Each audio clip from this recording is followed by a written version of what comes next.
pessoal, tudo bem com vocês? Aqui é a tia Thaís e hoje nós vamos para mais uma aula de língua portuguesa. Bom dia, boa tarde, tudo bem com vocês? Muito bem, como está a família? Espero, que estejam todos muito bem, apesar dos pesares. Hoje nós vamos falar aí um pouquinho sobre xilogravura e literatura de cordel, ok? Então, vamos lá para a nossa aulinha. O que é a xilogravura? Então, a palavra xilogravura significa gravura em madeira. Este processo consiste em utilizar madeira como matriz e reproduzir a imagem gravada sobre papel ou outro suporte adequado. A xilogravura é uma técnica muito parecida com o carimbo. Então, muitas vezes, nós podemos descrever a xilogravura como um carimbo, pois ela vai carimbar, ok? Então, aqui nós temos alguns exemplos de xilogravura, certo? A xilogravura, pessoal, ela é uma arte muito antiga, né? Então, ela foi originada lá pelos chineses, tá? Foram os chineses aí que iniciaram, deixa eu tirar aqui meu rosto do meio aqui, muito bem. Então, essa arte, ela deu início aí, ela foi criada aí pelos chineses, tá? Que já era praticada aí, por esse povo pelo século VI, desde o século VI. Então, eles já utilizavam essa arte de xilogravura, essa arte de carimbar, tá? Então, a partir daí, foi se espalhando por muitos países, por diversos países, até aí onde chegou aí nas nações aí europeias, onde aí influenciou bastante nas artes do século XIX, Então, aí vários artistas começaram a utilizar essa técnica. Então, a técnica de gravura de topo, com isso diminuiu os custos de produção industrial dos livros ilustrados, iniciaram também a produção em larga escala de imagens aí pictóricas.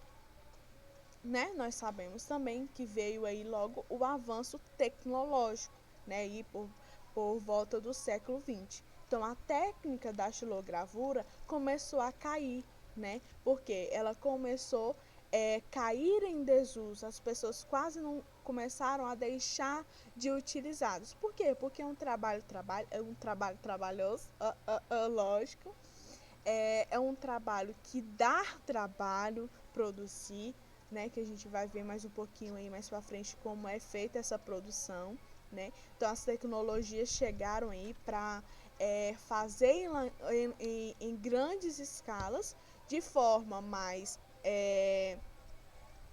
rápida, e com um volume muito grande. Então, com a invenção de processos de impressora, então a partir de impressão, a partir de fotografias, a técnica oriental, ela foi considerada obsoleta, passando aí a ser utilizada somente por artistas e artesãos, Então, nós podemos descrever a xilogravura aí como uma espécie de carimbo, em seu processo uma gravura entalhada aí na madeira, ok? Nós temos aqui algumas imagens, outras imagens, ok? Então, aqui, tá? É o que nós estamos falando agora, é o entalhar da madeira. Então, o que os artistas eles precisam? Primeiro, eles precisam aí de um pedaço de madeira, aonde eles vão cavar, uma espécie, entalhar é como se eles fossem cavando aí e criando, dando forma ao desenho aí na madeira. Então, para isso, eles utilizam, algumas ferramentas. Eles têm aí o auxílio de objetos cortantes, e na sequência utiliza-se um rolo de borracha, onde eles vão aí embebida aí da tinta, eles vão passar a tinta, em que aonde, a tinta vai penetrar somente nessas partes onde está a gravura entalhada, dentro dessas curvaturas aí que que o artista vai produzir. Então, a parte que fica aí a gravura é colocada em contato com a superfície a ser ilustrada. Por exemplo, uma camiseta, ou uma folha de papel, ou até mesmo um quadro, né? E aí, após alguns minutos, retira-se a madeira que deixa a imagem aí impregnada aí no local. Essa técnica também é chamada de impressão em alto relevo, certo? Então, vamos ver mais algumas imagens. Aqui, ilustra bem melhor. Então, depois do artista entalhar todo o desenho, né? Então, ele vai entalhar o desenho que ele quer. Então, ele vem com um rolinho de tinta e vai passar em cima do desenho. Então, depois que ele passar, né? Ele passou a tinta, ele vai colocar em cima de uma superfície, um papel ou uma camiseta, o que ele quiser que seja a reprodução. Nós temos aqui, por exemplo, um modo de estilogravura mais fácil, que nós vamos fazer nas nossas aulas de artes, né? Que você pode utilizar aí um pedacinho aí, sabe aquelas vasilhinhas que vem com frango ou com salsicha, aquelas vasilhinhas de isopor. Então, você pode cortar o fundo dela e fazer o desenho nas nossas aulas de artes. Eu vou mostrar um vídeo bem rápido para vocês lá, para vocês verem como é que é. Depois passamos a tinta sobre o desenho e aí nós pegamos uma folha, colocamos em cima, como está aqui na imagem, né? E aí você faz a sua própria estilogravura. E é como fica bonito. Então aqui nós temos o molde e aqui nós já temos ela no papel, certo? Então, muito bem. O contato entre diversas culturas, como a nossa cultura brasileira e a portuguesa, ocasionou também o surgimento da estilogravura popular brasileira. Então, os portugueses, né, já utilizavam a técnica, né, quando trazida aí para o Brasil. Desenvolveu-se a partir, né, dessa estilogravura trazida para o Brasil, desenvolveu-se a literatura de cordel. Né? Com isso, diversas obras foram produzidas com a utilização aí da estilogravura. Então, formando aí diversos estilógrafos, né? Principalmente na região norte do país. Mais especificamente aí na região nordestina. Então, quando nós falamos de literatura de cordel, nós lembramos já diretamente da região norte do país, ok? Então, nós vamos agora conhecer um pouquinho sobre a literatura de cordel. Então, a literatura de cordel é uma manifestação literal tradicional da cultura popular do Brasil, ok? Então, os locais onde essa literatura ela tem grande destaque são nos estados do Pernambuco, Alagoas, Paraíba, Pará, Rio Grande do Norte e Ceará. Então, quando nós falamos de literatura de cordel, nós falamos em Nordeste, principalmente, né, nessas regiões. Também ela é conhecida no Brasil como folheto ou literatura popular em verso ou cordel.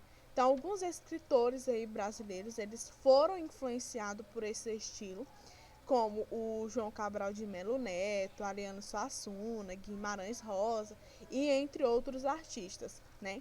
Então, esse modelo de literatura, ele tem uma origem europeia, né? Então, foi introduzido em Portugal, né? Lá no século XVIII, por aí, né?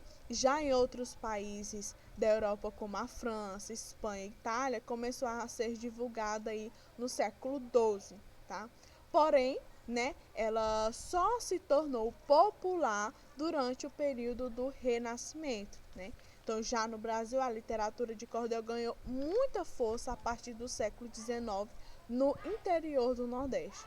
Então, o termo cordel, ele tem esse nome por conta da forma tradicional que era exposto os folhetos, né? Então, aí, para a venda.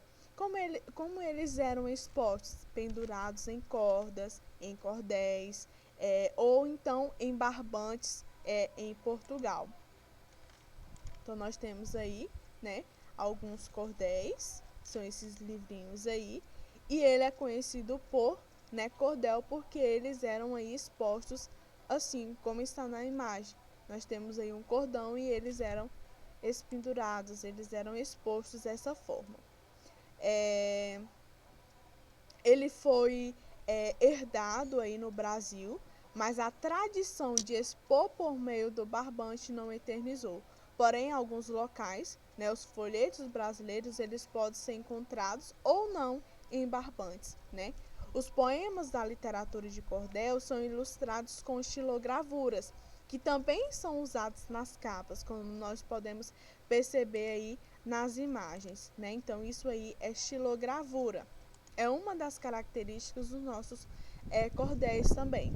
Os autores, os cordelistas, recitam os versos de forma melodiosa e cadenciada, né, acompanhados aí de viola, tá? Também fazem leituras ou declamações empolgadas e animadas para conquistar os compradores. Então, quando as pessoas vão comprar, eles dão aquela pitadinha ali, né? Eles começam a declamar algum cordel para que a pessoa se interesse ainda mais pelas suas obras. Então, esses poemas, por muitas vezes, eles são confundidos aí com o repente, né? Por conta dos traços semelhantes que eles trazem. Mas, né, apesar desses fatos, esse modelo de manifestação popular é baseado na poesia falada e improvisada, acompanhando aí de instrumentos musicais. Já a literatura de cordel, como citado anteriormente, possui traços de oralidade, expressões em folhetos. Tá aí a diferença aí do repente para o cordel. Os poemas de literatura de cordel, eles são marcados por fortes elementos da nossa cultura brasileira, como temas que incluem fatos aí do cotidiano das pessoas, episódios históricos, lendas, temas religiosos e aí vários outros tipos de temas.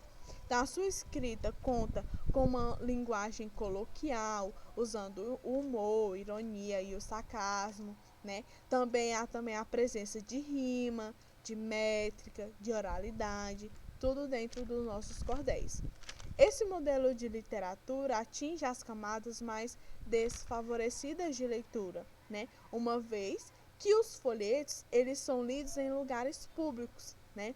Ajudam os folhetos eles ajudam na disseminação de hábitos de leitura e luta contra o analfabetismo, né? Possui um tom crítico social, com textos aí que tratam sobre temas políticos e que trazem a opinião do autor, né? São considerados obras didáticas e educativas, logicamente.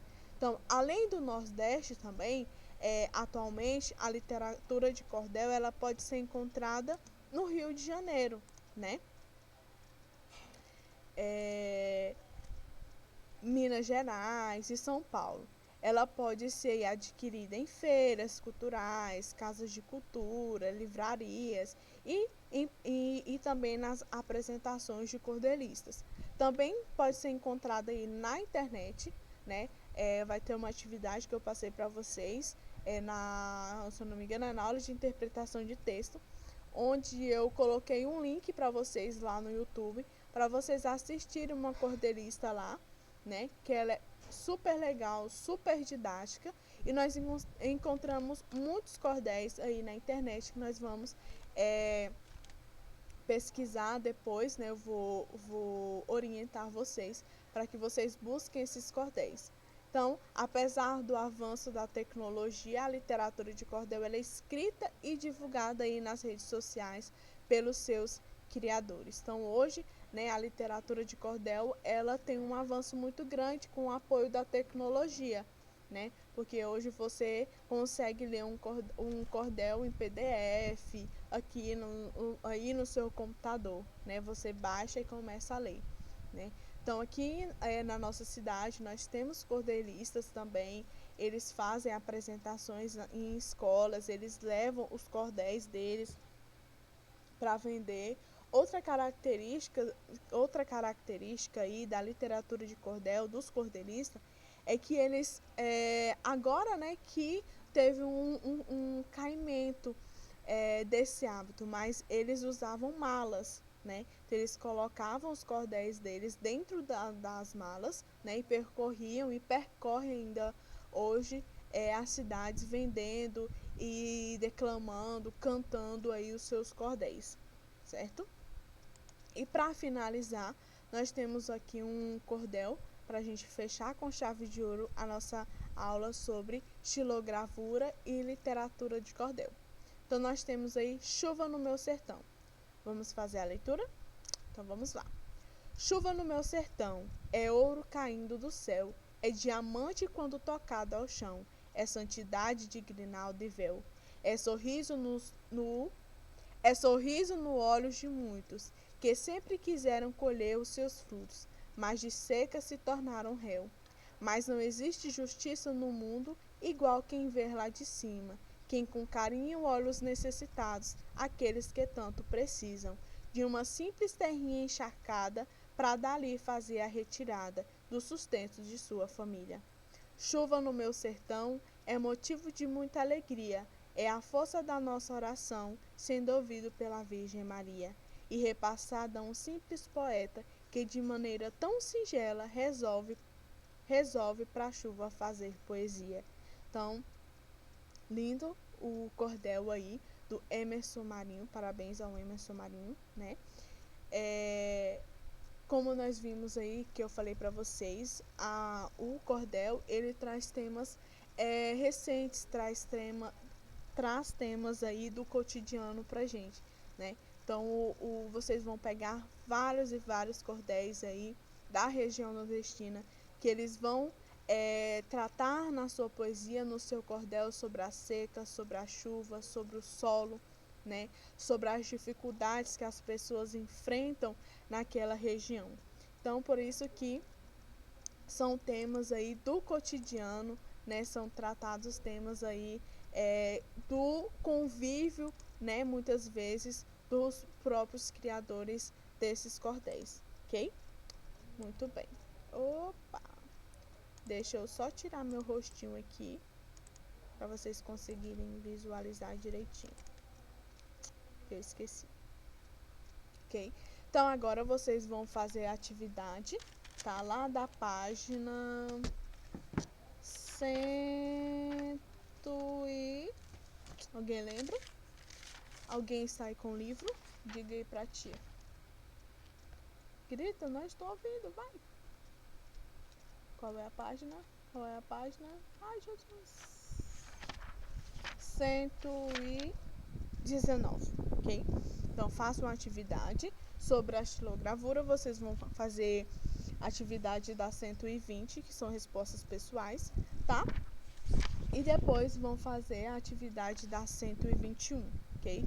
E nas nossas aulas online nós vamos fazer a correção, beleza? Então, um grande beijo e até a nossa próxima aula.